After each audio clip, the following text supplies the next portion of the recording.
inside and will accordingly do the functionality. And for that, multiplexers to switch this way or that way, somebody has to control that information. Controlling the muxing, controlling the reconfiguration, will be in a signature that is hidden or stored in the non-volatile memory. So non-volatile memory will be hiding the reconfiguration information. When you power on the chip, that information will travel to the memories, and each memory will be reconfiguring itself. Either it has repair or it doesn't have repair, but it will be sitting, the multiplexers of the columns or rows will be sitting in a way which is fault-free. So upon manufacturing, I will learn how to reconfigure it. I will run the test. I will decide what is the solution, and then I will store it in that non-volatile memory during manufacturing. Then it goes to the customer, it goes to the field, and each time you power on your telephone or your computer, the chip will receive that from the non-volatile box and will reconfigure itself to a fault-free structure. And so that's why this non-volatile piece is important, so that it is saving the information and allowing you to repair when you power on the chip. Usually it is one box like this, the non-volatile box, we call it fuse box. This non-volatile memory is one for the entire chip. And typically it serially sends for every memory the reconfiguration information, and these guys are all reconfigured nicely when you power on the chip. When you power on the chip, and this is your test access port, often you may need to run also a built-in self-test for all the memories. So what you do in sequence, you first bring in the reconfiguration information, you shift it to the memories, you feed the memories with the reconfiguration data, and then run a new round of self-test on it to see if something has happened meanwhile or not. If there is any aging problem that has been created during that window of time or not. So that happens during that local stage. So here what I'm doing is I'm bringing in the non-volatile memory content to my memories, reconfiguring them, and then running my self-test and repair immediately after. So this is typically done in every chip today. Today most of the chips do have in them built-in self-test engine. They have this defect analysis, but also they have this redundancy allocation algorithm. This redundancy allocation algorithm is the algorithm that sits also in the BIST engine, which decides which redundant element to assign it, which spare element to which defective one, right? Because if I don't do my assignments properly, I may consume all my spares, and then at the end I have more defects and I don't have sufficient spares. So there is a decision-making process, especially if I have spare rows and spare columns, if I have redundant rows and columns. For every defect that's happening, what do I assign? Which one do I assign? Do I assign a row or a column or both, and so on? So there's a decision-making to happen in order to consume the spares in an optimal way and maximize the number of failures as they're happening. And typically you don't have time to do a full optimization outside the chip. All of this will happen inside the chip and on-the-fly decision-making. So there is a nice challenge there that the decision is incremental. As the BIST is going ahead, you're also assigning the redundant elements at the same time. So you find what is failing and you assign something. You find and you assign and you go forward. You have a possibility of changing your mind later on, but that is limited in terms of ability to do the changes. Okay? So that is the redundancy allocation itself. Then I do a repair and I create my reconfiguration data to put it in this. And at the end I do retesting as well to make sure that this reconfiguration data that I stored in manufacturing, this is still in manufacturing. I retest it to make sure that the chip is now accurate. It's running as fault-free without any problems. Questions?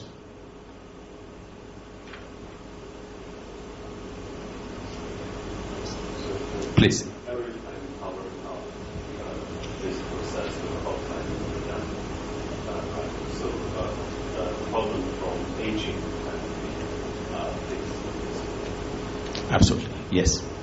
So every column or row in a block is theoretically have to replace spare column. That's correct, yes.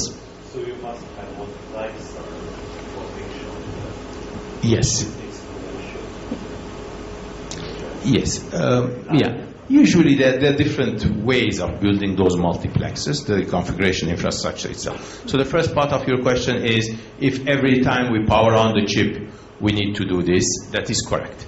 So every time you power on the chip, you do two things. One is you bring in the information from the non-volatile memory, therefore you configure all the memories with the existing stored information, right? And then next step is you run built-in self-test on it to find out if something has been there. And during that built-in self-test, you can also repair, because your repair engine is inside the chip. And then your redundancies have not all been used. Maybe few redundancies have been used. You have lots of available redundancies still on your chip. And therefore, you can utilize them at the same time. Therefore, you are doing your first the reconfiguration, then built-in self-test with repair. And at the end of the built-in self-test and repair, you would have fixed aging-oriented problems that would have come. That's all good. Now, what is the ratio of redundancy versus memory cells? That's an important decision as well, which is done in the background, right? For a certain size of memories. Do you put 1 extra column, 2 extra columns, 5 columns, 10 columns? How many columns do I add? What should be the ratio of, in the car you have 4 tires and you have a fifth one, okay? It's 25%. But in the memories, is it 25% or is it 2%? So there are calculations behind that to tell you how much it is. And then there is how you assign them, the multiplexing. The multiplexing, typically, it is shifting oriented. So you don't have 2 to the n possibilities. It's usually, if this is bad, then your multiplexer is shifting one. And you're using the extra one on the side, right? So basically, you swap this one with the next one, with the next one, with the next one, and you use the extra one on the side. So shifting this way or shifting that way will allow you to bring in the extra columns, right? Without really needing huge number of muxes. Because if I put a huge network of multiplexing at the end, it will slow down my memory operation, right? And I cannot afford to slow down too much. But by shifting this way or shifting that way the columns, I don't spend too much delay in doing my reconfiguration, my multiplexing. You see my point? Okay, you're welcome. Other questions?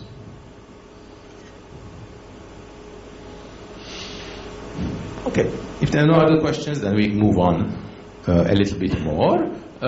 So here we're talking about those redundancies, those columns, rows, and so on, which can be different from each other. So there is optimization. One is, which type of redundancy do I use? Do I use rows or columns or both? Okay. What kind of algorithms I use for detection and allocation? What kind of redundancy allocation algorithms do I use? What kind of reconfiguration mechanism, that is the muxing and so on. So all of these individually have an impact on the outcome of the repair. How well my yield is, how much repair I can do, how many chips I can save, is a function of all of this. Is a function of the amount of redundancy, the reconfiguration itself, the repair methodology, and so on. They all have an impact. Let's look at them as well. So here you have rows and columns with this array. And those rows and columns, first of all, they can be local or global. They can be defect density oriented. They can be impacted by the segment area or by the process complexity itself. So if it's newer process node, it will be more complex. It's an older one, it will be simpler process complexity factor that I can put in. So this is to decide the type of redundancy that I would use for this memory. Then I have this redundancy allocation algorithm, which is an engine. So this engine is deciding which redundant element to assign to which defective element. So the matching to happen between defective bits and redundancies. For that, I need to know what failure history I have. I need to know the mapping, physical to logical. Also, I need to keep in mind how much redundancies or which redundancies I have used and which ones are available to me, right? So I need to continuously remember what I am consuming and what is left for me to play with, right? You have some set of spares. You look at what I've used, how can I do that? And in some cases, I may use 2 spares initially for a given defect. I may use a row and a column. Later on, I will decide which one to drop and which one to keep, depending on what comes next, right? If I see more bits on the same column happening, then I'll maintain the column, redundant column, and drop the redundant row. If I see the opposite, I'll also do the same. So it depends on the outcome and the results that I'm analyzing here.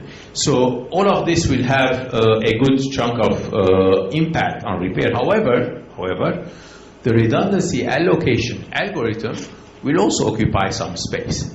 So when we were talking about that 1% or 4% area earlier, that area will be impacted on how much intelligence I put inside the chip, inside my engine, because that's an extra intelligence that I require to maintain this functionality.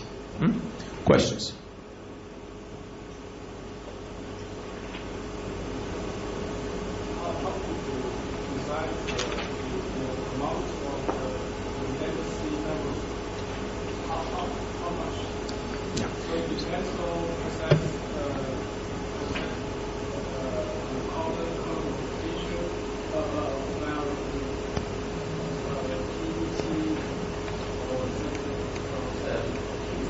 In fact, the probability of having defects can be calculated. So all this yield stuff is probabilistically analyzed. So you would know what is the probability of having a defect. It's a factor of your chip size, of your ratio between memory and logic, the node itself, and each foundry will have the defect density numbers. So there are formulas that calculate the probability of having a defect based on that. And then having that formula and looking at the memory that you selected. It's a wide memory, it's a tall memory, so it depends on what size and what shape of memory you are selecting. So if you take your memory size, shape, and that formula together, calculating the amount of redundancy is simply done. Right? So it is possible to do the calculation of how much spare you need if you know you have the knowledge of that process and of the memory. So you need to have knowledge about the memory configuration and about the process itself. Accordingly, the ratio of memory, ratio of redundancy gets calculated. Right? It is common. Now, usually though, your memory IP provider does not give you total flexibility for you to choose how many redundant elements you will do. Typically, a memory compiler that your memory IP provider will provide you will have in it built in advance. For this size of memory, you will have 2 columns. For a bigger size of memory, you will have 4 columns. For this, so they have some standardized way on an average set of redundancies that your memory would have. So depending on the size of memory that you generate, it will automatically assume and create the redundant elements for you. Again, based on the process, based on the foundry knowledge and so on, but they factor in the amount of redundancies for a given configuration.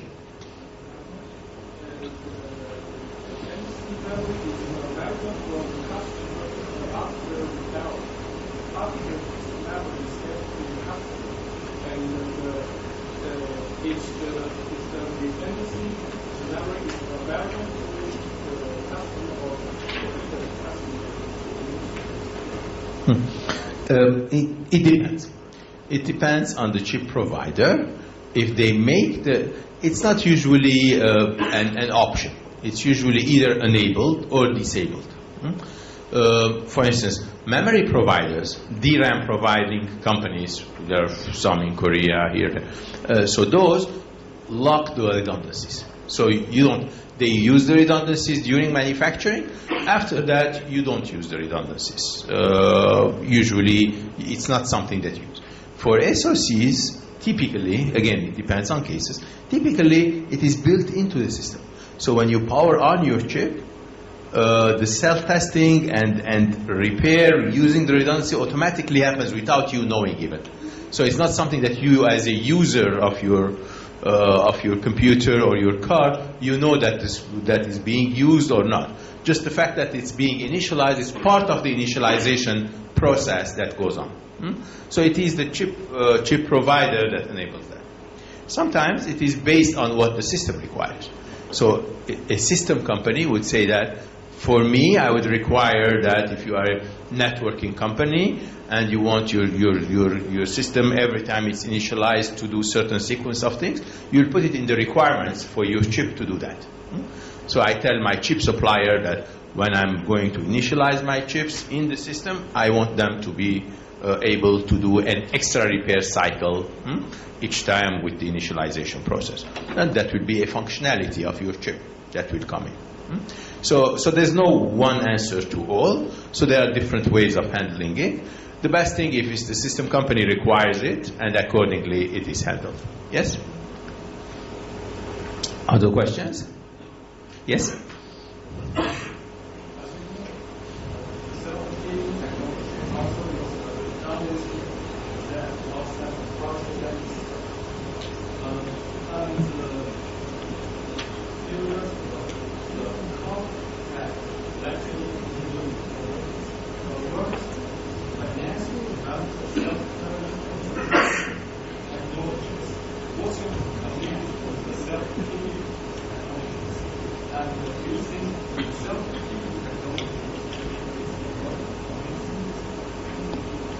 What we are talking about now, this repair aspect, for instance, for memories, is self-healing.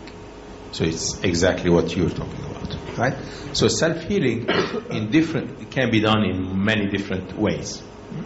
But one of the self-healing technologies is doing repair for memories. So, and this is not only promising, it's fact of life.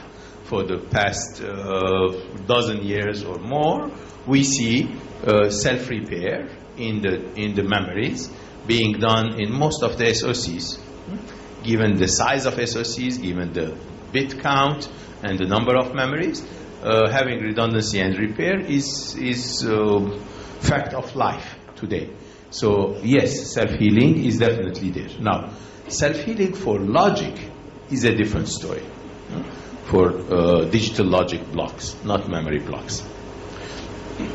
There are certain defects that could happen.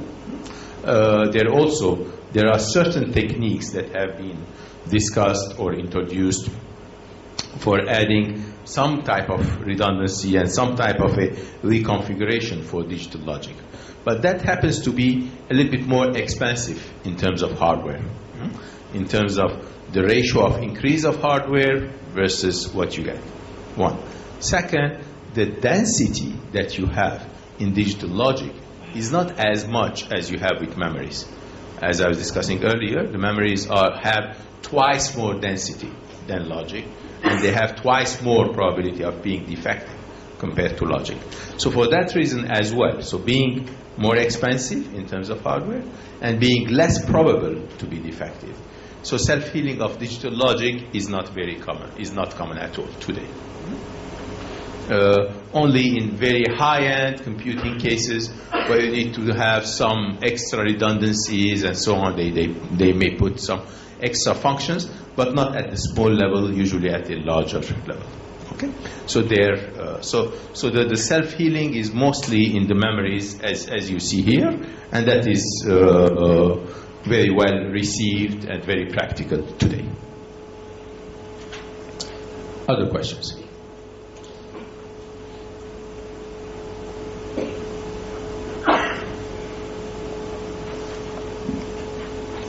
Yes, please. So for this redundancy allocation, we are actually using more area than we used for the original size SRAM or memory block. Yes. And why don't we at the very beginning we utilize all the area we have, and then we just disable the 40 lines or columns that we detected. And what is the advantage for the redundancy allocation over the method that I use? mentioned. Over there. The method that I like utilizing all the area of the first place. What do you mean by utilizing all the area? What is the what's your point? For example, the original design we use 10 columns and 10 rows. Yes. And we add 2 more extra rows and columns. Yes. So why don't we just design a 12 by 12 columns and rows at the first place, and then we disable the faulty the defect lines or rows afterwards. So why don't we just do the simple? The redundancy allocation itself is the logic that is making a decision which elements to use. So whether I have 2 columns or 6 columns or 12 columns, I need to decide which column to assign it where or which row to assign it where, right? So in any case, so there's no first phase or second phase, so there's always a need for redundancy allocation. You see my point? So it's not, if you have redundancy, you need to allocate it. Otherwise, having redundancy without allocating it to somewhere means that you're not using that redundancy. Redundancy allocation means simply you're saying that this is my spare, this is my main memory. If this failure is happened, I'm judging, so somebody has to make that judgment. I'm judging that this column number 5 has to be assigned to this one, and this row has to be assigned to that one. That assignment is the allocation. Make sense? And that I cannot avoid it. So it's not an extra hardware that I'm putting in there. But if I do have redundancies, I need to allocate them. I don't have a choice. Now, that allocation itself can be a little bit simpler or more expensive depending on the amount of redundancy that I'm putting. So I will always require some redundancy allocation. But if I have only one extra column and a defect happens, I don't have a choice. I will assign this column to that defect, right? So there's no thinking behind it. If I had 3 columns and 4 rows and I see one defect, then I need to make a judgment. So there is a place for thinking, for making decision, for judgment, right? And it is all function of the quantity and types of redundancies that I put in the chip. So the more quantity of redundancy is there, the different types of redundancies I have, local, global, rows, columns, bits, other things, then there's more decision making to be done. And the more decision making, the more that area is bigger, right? But always I need some area, but it can be a small area or it can be a larger area. Okay? Thanks. Other questions?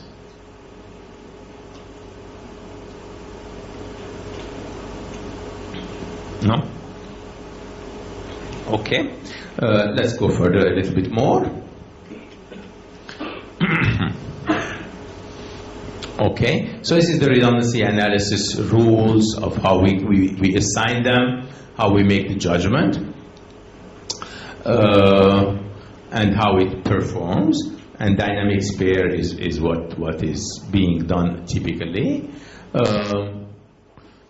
There is an area as we agreed, and there is an algorithm that we run. What's important is the coverage of that algorithm, that is the effectiveness of redundancy allocation. Now, if my redundancy allocation algorithm is not very effective, then I may not be able to repair in certain situations where there is defectivity, where I have enough redundancy, but it's not intelligent enough to do the assignments, right? So that's why there is a family of redundancy allocation algorithms. There are patents, there are papers, it's a research field by itself, where the target is to have 100% repair efficiency, meaning if there is enough redundancy, then the repair will happen. If there isn't enough redundancy, then will not. So the repair efficiency is an important component in all of this. And we'll see a little bit of that as we move forward. So the repair typically happens in the factory as hard repair, meaning I have my unrepaired chip, I run my redundancy allocation on it with the self-test, and at the end I repair it accordingly. Assuming I have enough redundancy, assuming my redundancy allocation algorithm has good efficiency, then my chip is repaired. So this is the simplest way of handling it. Now the next way is this one below. This one below is called cumulative repair. That is, I'm repairing not only in one point, but I'm repairing at multiple stages. Why? As you remember earlier, we have talked about the test, and we said that the test can be done in different corners, under different temperatures, voltages, frequencies, and so on. Now, why I'm doing it under different voltages and different temperatures? Because some failures will be detected there and not elsewhere. Now, if there are some failures under this corner, I need to repair them. Some other failures under a different corner, I would like to repair them as well. In order to maximize my yield, I would prefer to do repair under every single condition that I'm testing under. So if there is a test under a condition, there must be also a possibility for repair under that condition as well.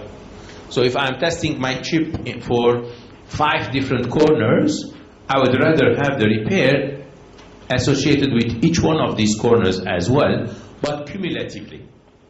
That is, I repair under the first condition, I have some repair signature at the end of that condition,